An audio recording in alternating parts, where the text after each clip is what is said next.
देशर स्वाधीनतार पाइक मानकर रही स्वतंत्र अवदान। एही पाइक विद्रोह को लोकलोचन को आनिबा सहित एहाकू पुनः जीवित करने को केंद्र और राज्य सरकार एक बड़ पदक्षेप ग्रहण करिसेंती।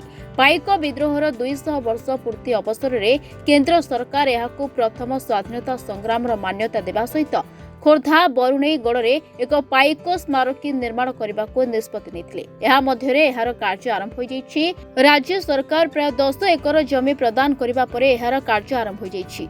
आईओसीएल निर्माण रे खर्च करिबा 200 कोटी।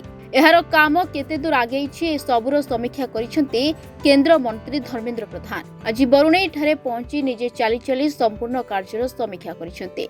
निर्माण करुथिबा संस्था और स्थानीय नेतृमंडलीक सहित आलोचना करिसेंती। ए सब कार्य 2027 रथयात्रा भितरे सारिबाकू निष्पत्ति होछि। आज खोर्धार विभिन्न पाइक संगठन और निर्माण संस्था सहित आलोचना पर केंद्र मंत्री घोषणा करिसेंती। तेबे याको सुनिबा परे पाइक संगठनर सदस्य बेस खुशी अनुभव करिसेंती। बरुणेई पहाड़ तले ऐतिहासिक स्थान रे पाइक विद्रोहर स्मृति स्मारकी प्रकल्प दीर्घदिन धरिकी ये गोटे केवल आममानक पई नहीं ओडिशावासी पई गोटे विशेष प्रकल्प थिला। आज केंद्र मंत्री श्रीयुत धर्मेंद्र प्रधान महोदय एवं स्थानीय विधायक एवं अन्यान्य वरेण्य व्यक्ति विशेष इतिहास रे दक्षता रखिथिबा व्यक्तित्व तथा ए अंचलर वरेण्य बुद्धिजीवी माने ए प्रकल्पर अग्रगति संपर्क में अनेक आलोचना पर्यालोचना होता एवं ओडिशार जो इतिहास अच्छे वैदिक जुगरू आरंभ करिकी आज पर्यंत ताहाकू ए वातावरण भितर परिसर भितर केवल भाव में प्रदर्शित करिहेबो से संपर्क में अनेक आलोचना आम आशावादी अच्छु आसंता रथयात्रा सुधा ए प्रकल्पर गोटे विशेष स्वरूप आम देखा पाइबा। वीर पाइक माटीर स्मृति एवं आमर इतिहास परंपरा एक वैदिक जुगरू धरिकी इंग्रेज विरुद्ध लड़ई एवं राजा राजुड़ा समय अवस्था मोगल मानकर आक्रमण कलिंग पाइक युद्ध ये समस्त स्मृति बहन करिबो ये पाइक मेमोरियल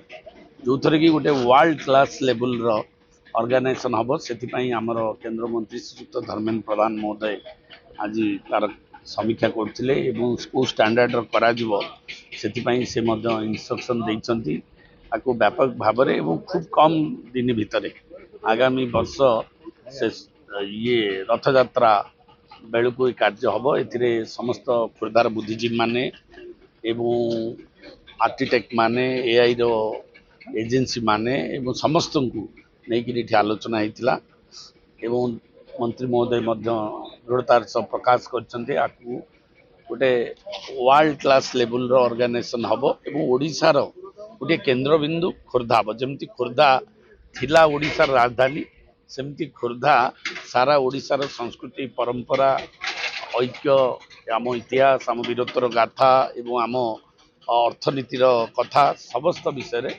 यहाँ प्रतिफलन से सब उद्यम चली जाओ केंद्र सरकार उद्यम धर्मेंद्र प्रधान उद्यम पाइक स्मारकी पाइकर अस्मिता को परिप्रकाश पाई जो कार्यक्रम होती सारा खोर्धा समस्ते गर्वित आम समस्ते खुशी आईटा संपूर्ण हो गला मु भावी यहाँ बोधे भविष्य में जो धर्मेंद्र प्रधान मान सन्तान भाया यहाँ कहीं सी उद्यम ही ये कार्यक्रम को सफल कर आज समस्त आम खुशी पाइक संगठन मु कलिंग पाइक संगठन संपादक आम सबुदिन आसिक कार्यक्रम देखुचु भावुचु यही जो कार्यक्रम सागर जो पहाड़ ऊपर जो शौच बक्सिंग मूर्ति से हेले आम समस्त बेसी खुशी हो।